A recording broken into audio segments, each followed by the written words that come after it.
been crazy. We've had a couple things happen recently with our clients, and even though I know there's lots of scams out there, I can't believe some of them sometimes. I'm just dumbfounded.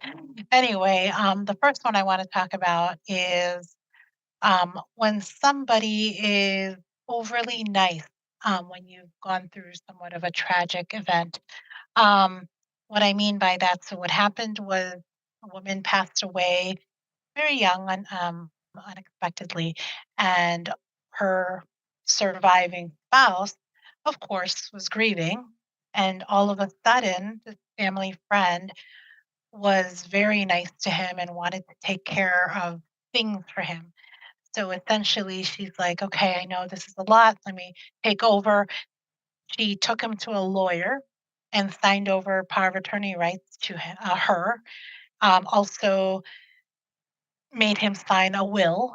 He has minor children, so she put in this will that she was gonna be the guardian of the minor children when she, again, is just more of a family friend, they're not close at all. Um, and she proceeded to plan everything with respect to the funeral and spending lots of money there. She proceeded to, get all the mail and make sure that she's kind of taking over the finances. And this is a course of a course over a course of 3 months. So that's pretty crazy and scary. The only reason I knew about it was, their financial advisor who prepared, life insurance for them was kinda curious and wondering, "What's going on here? Who is this person?" And she was filing claims. So I had a chance to talk to him. I know the financial advisor. I was asking him what's going on. Sadly, he's also going through his own health challenge, so it's just a tragedy all around. And he was saying, "No, I don't even hardly know this person. I don't know what she's doing," and he was kinda confused. And hopefully we'll be able to right the wrong by updating his estate plan, choosing people he wants instead of this random person that just sort of came out of the blue to help the family. Um, we haven't really uncovered everything yet. I don't know how much, if there's anything fraudulent that's happened. Hopefully not, but we're hoping to be able to uncover all of the statements and see what's happened in the last 3 to 4 months and see what she's paid and what she's reportedly doing. And then, of course, take care of the minor children in case something happens to him as well. So this is just a scam that I feel like is very common, not common. Um, it's it doesn't feel like a scam to the person, but when you really look at all the steps that happened right after the death of the spouse, there's truly something different and wrong about it. I just try to tell clients and forewarn them that certainly don't make big decisions from when somebody passes away. Certainly come and talk to an advisor, somebody you know, somebody you can trust and get guidance, not somebody that just randomly shows up and says, "I'm gonna help you." Um, so that is the moral of the story, is just be careful when you lose someone or your family lost someone recently. Be on top of them, take care of them, to check in on them, make sure no one's taking advantage of them at their vulnerable state that they're in. Number 2 is another scam, which is really dumbfounding to me. Um, a woman, a person who had lost her husband 2 years ago, um, was told or just reached out to by a gentleman. Okay, this woman is 79 years old.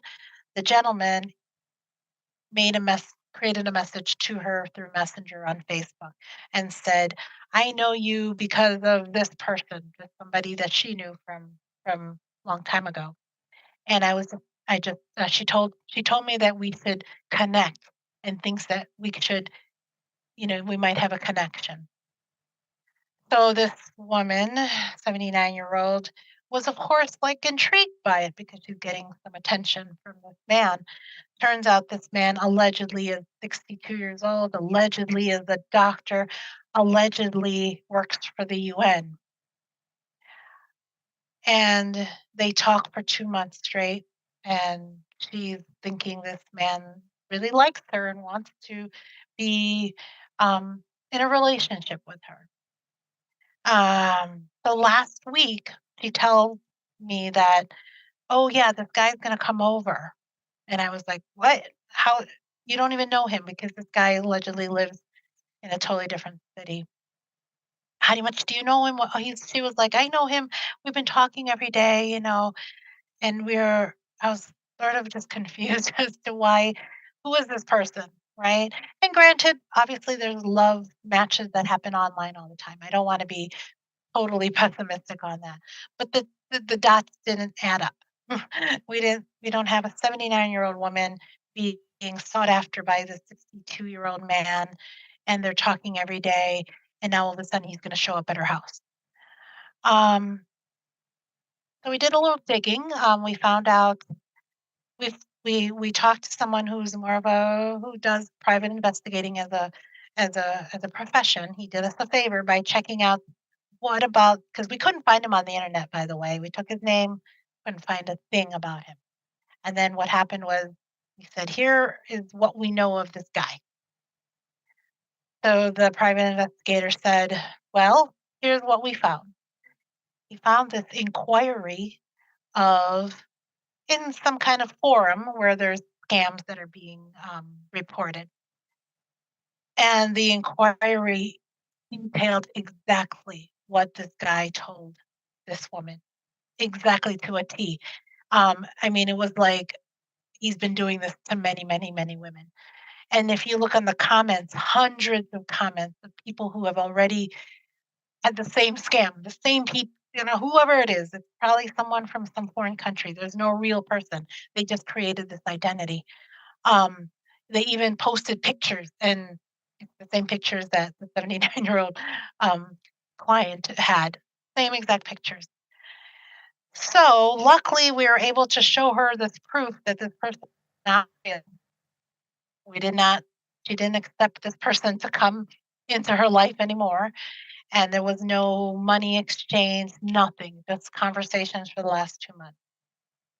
My guess is the plan is always to woo these women and really ask, "Oh, I really need," because according to all the comments, it said, "Oh, I really need some money for this because I have to go to this country and blah, blah, blah." Like some random need of $1,000. And then the women would just be like sending it to these people.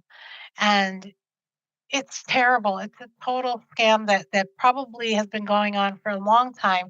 Hundreds of thousands of dollars have probably already been paid out to these people, and it makes me so angry that they're getting away with it. And the woman that I'm talking about is a person that I know well that I just really would think wouldn't fall for this.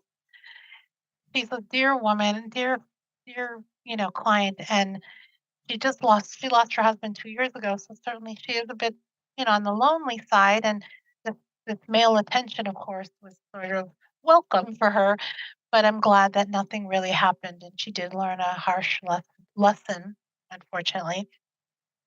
And so the moral of the story is, please, please, please talk to someone, talk to me, talk to an advisor before you start, um, embarking on a relationship where there's no way to connect the dots, no way to confirm this person's identity. Um, don't fall for tricks that are probably tried and true. These people are very, very, very conniving. They have their ways. So I honestly, honestly believe that this is two scams that are probably more prevalent than we really think and we really expect. So please, if you have any suspicion of a family member, a friend that is going through things that you're thinking, "This seems really odd." If it smells funny, definitely get it checked out. Come to us. Let's take a look at it and see if there's anything unusual about it, and make sure that you're not, giving out money to random people who want to just take advantage of you. So again, I'm Meredith Bott. Thanks for listening to our video blog today, and hopefully you learned a little something, and we'll chat soon. Take care.